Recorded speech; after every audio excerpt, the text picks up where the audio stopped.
This is the highest effective marriage sa may asawang tulad ko at sa iba.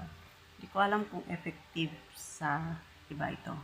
Pero sa akin, dito mo malalaman ang partner mo. Basa mo ang mga nuts and don'ts ng lalaki. At maka-adjust ka rin. Makatulong din ito minsan. Mas lalo sa atin, mga babae. At hindi ko alam kung effective sa iba. Hindi ko din alam kung effective sa akin. Hindi ko pa nalaman kasi 1 month vacation ng mistake ko at saka 9 months na kung nagsama as if na nagsama sa isang bubong. Kasi long distance relationship, kaya hindi natin magkaiba kasi ng distance sa magkasama. Pero mayroon akong nakita na ito pinakamaganda, the best thing on here. Saan na yun? Testing, meron kang lahat dito mahahanap. Saan na yun?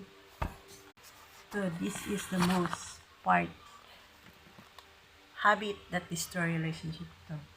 Mas lalo sa mga third party, mga kabit-kabit dyan. Mas lalo si kabit, ang daming binabasa para sa sarili. Hello, kabit.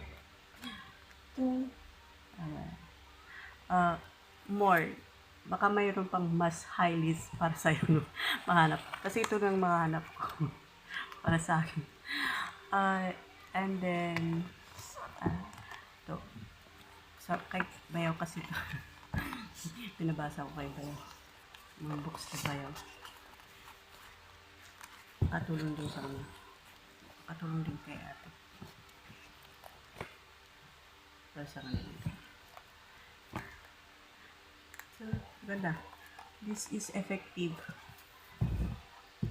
brainwash.